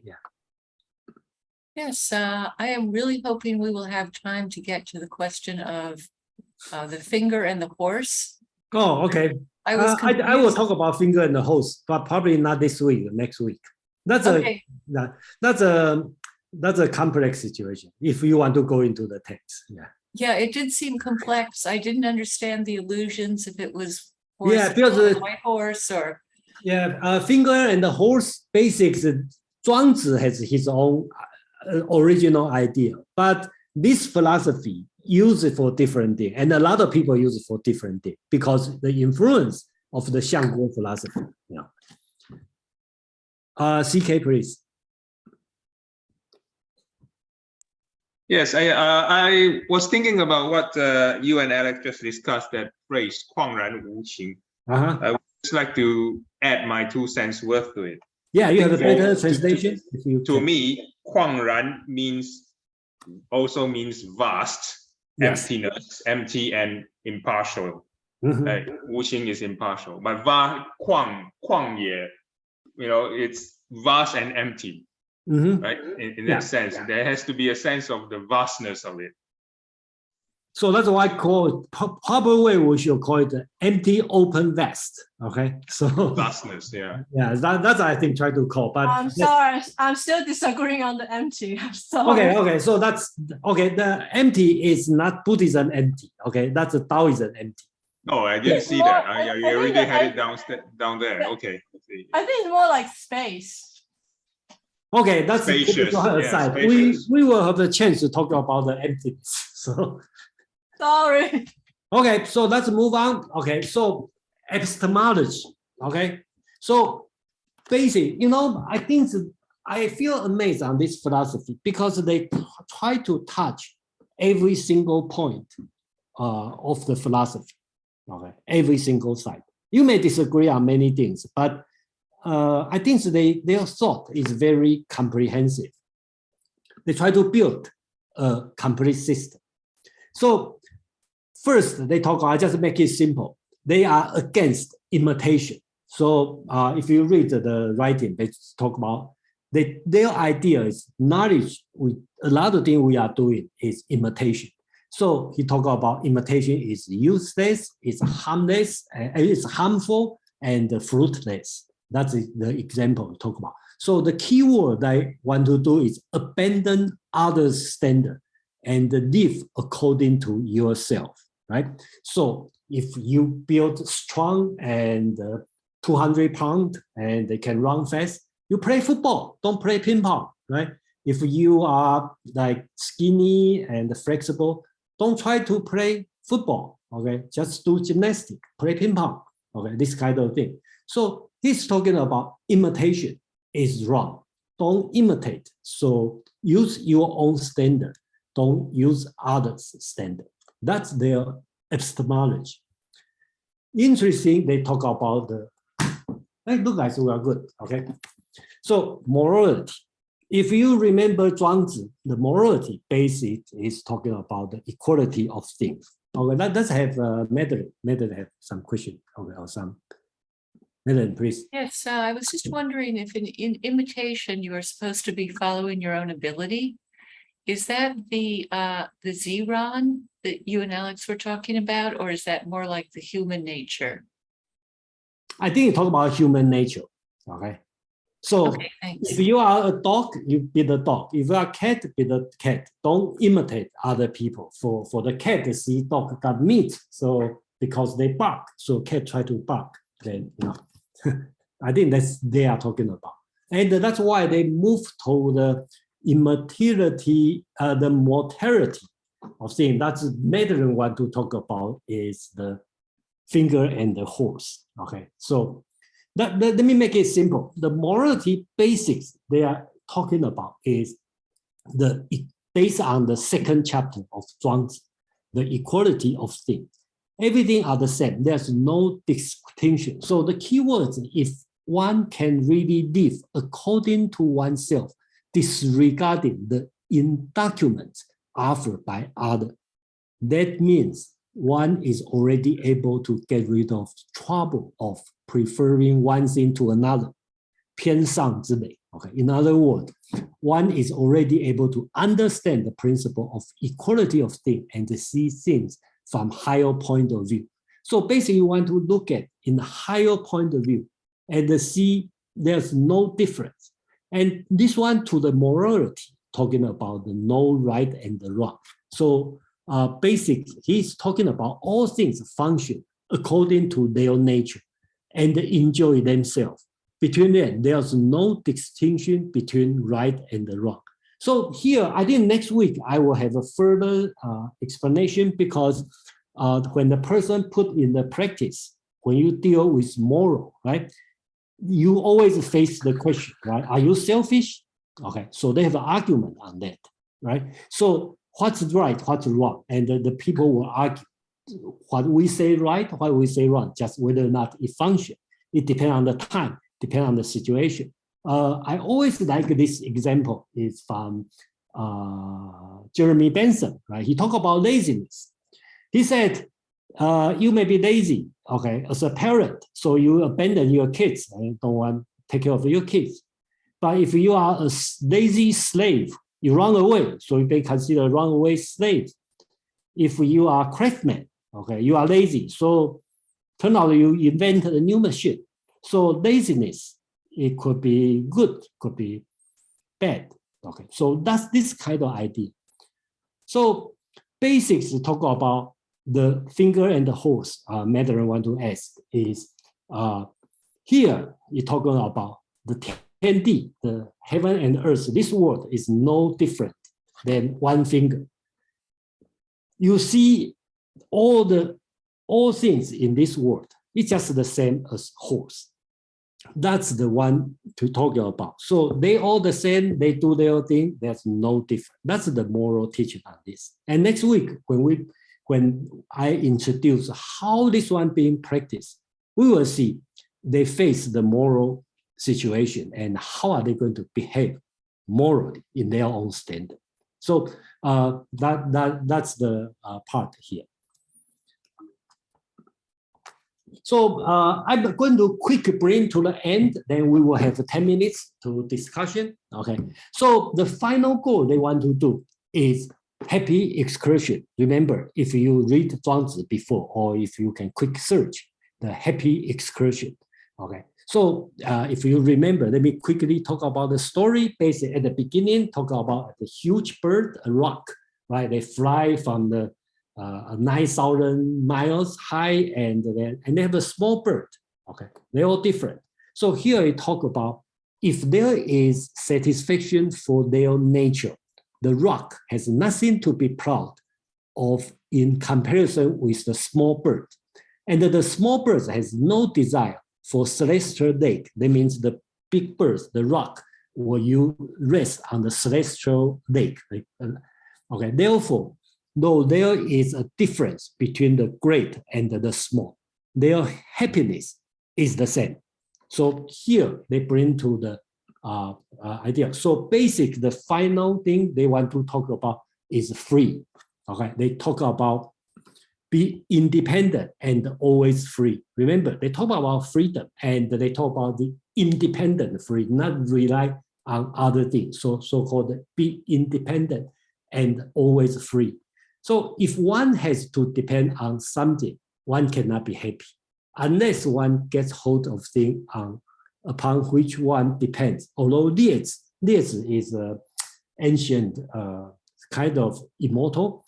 Okay, so he can travel around, in the few days, around the world in a few days, but he can pursue his way in such a fine manner. He still has to depend on the wind because he rides on wind to travel. And the rock was even more dependent. The rock has to use air, okay, wind to fly. So only he who makes distinction and make no distinction between himself and other things and follow the great changes can really be independent and always free. So you will see this philosophy goes through from metaphysics and to the world, to the social, to the moral, and eventually tell you about freedom. So Feng Youlan put a good conclusion. If you miss all before, and if you just remember this one, he talked about transcend form and images, 超乎形象. Please remember this word if you prepare to attend next week meetup, because that's a very important word for the people who practice this philosophy. So the Tao is really nothing in this system, okay? Nothing or emptiness, okay? Heaven becomes the most important idea. Heaven is the general name of things and is thus the totality of all things. To see things from the point of view of heaven and to identify oneself with heaven is to transcend things and their differences, or as the Neo-Taoism say, to transcend form and image. I'd like to bring this one. When I read this one thing I think about is scholasticism, because their language, their logic is this way. Another thing I think about is this person, Sartre, okay, being and nothingness. So he talked about, I'm not saying these two philosophies are the same or any similarity, but just give me the same feeling. They start with being and nothingness and end with freedom.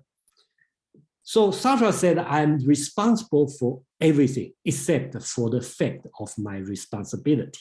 Okay, I'm free, but I'm not free to obliterate fully my freedom. I cannot give up my freedom. I am condemned to be free. Okay, so the second part I copy from his writing. He talked about morality.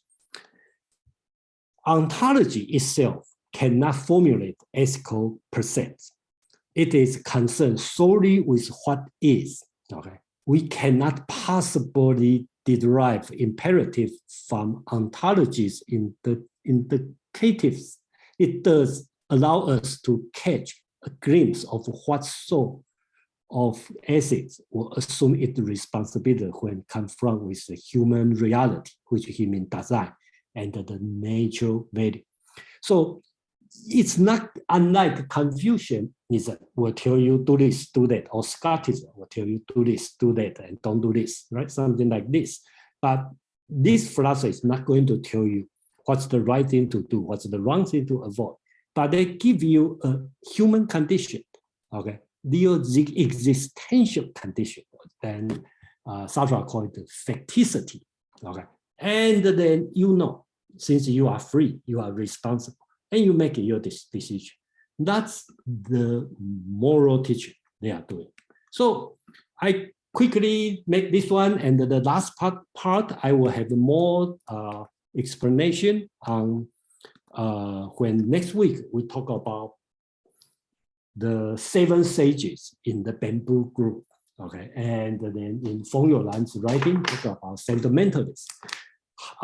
Basics, they behave based on this philosophy. Okay, so we will have more thing to examine what's going on in this philosophy, and you will have you can share your idea. It's good, it's bad. How do you think about this one? And I think that's the thing we probably want to do. So I just bring this one to the end. Then let's give a few minutes. If you have a comment, a question, suggestion, then let's start from DLJ and CK. DLJ, please. Yeah, just a quick one. A couple of slides ago, the word heaven. My interpretation of the Tao, well, years ago when I started reading it, they obviously don't mean is the place where Islam, for example, where jinns and angels live, or gods live, or Mount Olympus, or that kind of thing, right? It's more. Would universe be a better translation for that? We talk about this one. It's hard, So yeah. I think it's probably the best translation is just call it the Tian, the Chinese word, right? Yeah, but it doesn't mean the kind of Christian kind of heaven, right? So yeah. I think the reason I keep the heaven, even a lot of criticism, I still keep the heaven is in most of the texts for the last 100 years, they all translate as a heaven. So it will be odd for me to use different words. So what you're saying is you're going with the flow, but you're not going to be so you're imitating. Man, you just contradicted yourself there. Okay. It's always difficult, but and we have discussed this one whether or not we should use different words. I agree that's not the right word to Christianize, but unfortunately it has been used for 100 years. Then I'm not going to. Don't imitate, man, but don't go with the flow either. That's for today. So, okay. Thanks very much. All right, thank you. By the way, love the presentation. Excellent. Thanks very much indeed. Thank you. Okay, CK, please. Other than their influence on the Zhulian Qixian, right? Yeah. What is their influence and impact, in your opinion? Because you mean for the entire Chinese society? Yeah. I think it's 0.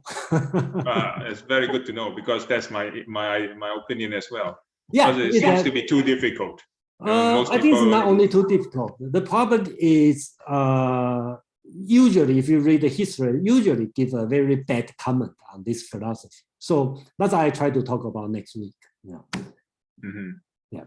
Because and that's the one of the reasons I don't want to use the word 玄学, okay? Because for the Western reader, probably fine, because 玄 probably doesn't mean much to the people. But for the person know Chinese, 玄 may not be the very good word, okay? If you put somebody is 玄, that may means he's not practical. That means he have the empty talk, which we will talk about next week, so-called 清谈, pure talk, but also means empty talk about nothing. Just like today, we don't do anything practical, we just talk. So, Alex, please. I think 玄 could also be translated as change. Because if you because the 玄, right, 玄状物, like in Chinese, it's a circular. It could also be a circular, 玄状, like 螺旋桨, right, like the circular. That's a different word. I think that's a different word. But I think it has a little bit of the origin of. But anyway, I'm not trying to attack on your translation like too much. No, but the idea is the same. I think it's the thing is that when he talk about like not following because things are changing enough and not the old path, is he actually trying to criticize Confucianism, or is it just making a comment without Yeah, it's hard to know, okay, but I think during that environment, the problem is political incorrect to criticize Confucian or Confucius or Confucianism. That's why he was not. That's probably why it's not very popular. Well, okay, we can talk about this next week, because people give them bad comment on this one, and which I totally disagree. I think we should focus on this one. That's why I bring to Sartre. Okay, some people will say Sartre is a bad thing, and they look at the Sartre as a person. He probably act like the people doing this philosophy. He drink, he use drugs, and he's a great, intelligent people. He write a lot, he do a lot of, and that's fine. Sure. He's just trying to be who he is. That's fine. Well, but he has a positive way to look at it, not negative way, right? So, well, we can talk about this one next week. I think that's I expect to separate. And then I agree with Feng Youlan. He separated this one and two things. And then at beginning, I think most people feel strange why the rationalism become the sentimentalist. So that's the key thing, right? You practice this rationalism philosophy and become the sentimentalist. Okay, so we will see this one, and that would be good test. Thank you, Jason. Thank you. Yeah. We have a few hands on. That's at Ron James CK. Okay. Okay. Thank you. Thank you. So, Jason, I know next to nothing about Chinese philosophy. So, but one of the very simplistic ideas that I got early on in my philosophical studies was basically that Confucius and Lao Tzu more or less lived in the same period. And basically, what Confucius brought to the people was a practical daily way of living their lives, so to speak, with their feet on the ground, so to speak. Very, very practical. Lao Tzu, this is my simplistic understanding of the differences. What Lao Tzu basically said, yeah, that's okay, but your head should be in heaven or up or into the spiritual realm, and that's what's important. And you could see there's a natural conflict between different human personalities. Some people are very practical, some people are very, like they like to contemplate a lot and abstract and so forth and so on. Now, it seems to me that this philosophy that you discussed this evening it's a form of Taoism which wants to marry itself with the practicality of Confucianism. I think you are 100% correct. Yeah, so I was going to ask you if you would agree with that.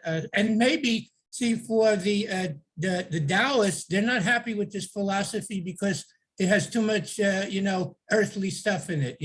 They want to go to the unspoken, the unnameable, et cetera, et cetera. Yeah, They're not happy, and the practical people, they're not happy because it's too much Taoism is coming in. There's too much mystery, too much nothingness, too much emptiness. The practical person is, the Confucius person is not happy with that. So I think it has to be it's in a separate category where some people are willing to understand that there's a relationship between the unknowable mystery of the Tao and the phenomenal existence of the changing creation we live in. And we have to figure out in this embodiment how to navigate these seemingly disparate, different realms. Yeah, thank you. I think you explained very well, and then we will have a more discuss on this one. So I think you make it a very correct and simple way, right? One has the foot on the ground, one has the head in the heaven. And this philosophy try to put all together as become a head in the heaven and the foot on the ground. So Confucius, the Confucianists don't like them because, and then Taoism don't like them. And that's if you are interested in the heaven, then they go to religious. That's another way to go. So yeah, that's also one of the reasons to explain, it's unpopularity in China. So we have James and the CK. Yeah, thank you. I just was wondering that in the Feng Yulan, it says at the very beginning that the Shenzhen or something like that is the dark learning. And that reminds me of kind of a popular criticism of Jean-Paul Sartre, that if you get into this kind of philosophy, this is dark and depressing, and you'll end up depressed, and don't do it. So is that kind of like the same kind of vibe? I don't know, Scott, in the academic, how do they view them? But in my personal opinion, I like this philosophy. I like existentialism, especially Sartre's writing. So when of course, I read this Chinese philosophy first, and later I read Sartre. I see you guys are talking about, I don't know, should not say same thing, just give me the same feeling. You look dark, look depressed in Sartre on the surface. But in my opinion, it's very positive and very encouraging. So that's my feeling. Same way I look at this Xiangguo philosophy, on the surface look like you have empty talk, look like you don't do things, but in my opinion, it's very positive and very, I just have to say my experience bring me a lot of happiness, okay, in my life. And I don't see I am immoral person. In another way, I think I'm very moral. Okay, so that's why I bring this one, and then I think that's just my personal feeling. Yeah, but that explains the lack of popularity, at least. Yeah, CK, please. Yes, on this, my view of Jean-Paul Sartre, I think he had a very French life, a French intellectual's life. He drank a lot. He drank lots of coffee. He goes to his favorite cafe, sits in his favorite corner, smokes a lot, and he had a good partner in Simone de Beauvoir. It sounds like the bleeding obvious. Existence precedes essence, and is the rallying cry of existentialism. But it's a reaction against the death of God in late 19th century or early 20th century European intellectual circles. So I guess Jean-Paul Sartre was behaving in a very French way, in a way, a very typical French intellectual. Basically, he enjoyed the pleasures of life. He made no apologies for living the way he did. Though I don't know whether he was depressed or not. but smoking a lot to me seems a rather depressing thing to do. But a lot of people like to smoke, and many of my European friends do smoke. You know, it's just part and parcel of thinking. If they don't have a cigarette in their hand, they can't think. And men and women alike. So it's you know, it's a, I guess from our perspective, from a North American perspective, they are very depressing. But maybe they enjoy that state of being. You know, they perhaps do enjoy the state of being. I mean, I try to put myself in their shoes. You know, drinking a lot of coffee, smoking a lot, and thinking too much is not really that interesting to me. You know, it's quite a terrible life. But if you enjoy that kind of life, it could be rather interesting, I guess. But you know, having that kind of too active a brain power is counterintuitive to Taoism. I think one shouldn't think too much. Right? If you are a Taoist, you go with like whatever you get, and then you roll along. It's like the school of hard knocks in life. You roll along with it, and you get to where you are. And you, at the end of the day, in the long run, as John Maynard Keynes said, in the long run, we're all dead. Right? So, yeah, thank you for sharing your comment. And then you just mentioned Sartre's life and the seven sage in the bamboo group. They drink. They don't have a cigarette, so they drink a lot. So, so just like this, if they have they live in today, they would. I don't think they would mind smoking, and they use marijuana or everything they want. So you know, that's their thinking. And actually, I think drinking probably has bring their own self-consciousness to another level, because you kind of forget your everyday self. You know. I think that's what. Well, we don't know, but let's talk about philosophy, right? So. Okay, I think we should leave this one for next week. We get ready for the some discussion on this one, because next week's subject, and I try to bring famous Feng Youlan's writing, talking about this kind of behavior and the seven sages in bamboo group, and I think I list in the meetup page. You can take a look at how they behave, and then think about Jean-Paul Sartre, and then existentialism. And if you don't like existentialism, or you see them as a negative philosophy you should avoid, probably you will not like this philosophy, I think. You know. But anyway, we just enjoy our weekend. That's most important. And then see you next week, I think. All right, see you. Thanks, everyone. Have a good night. Good night, Jason. Thank you. Thank you. See you.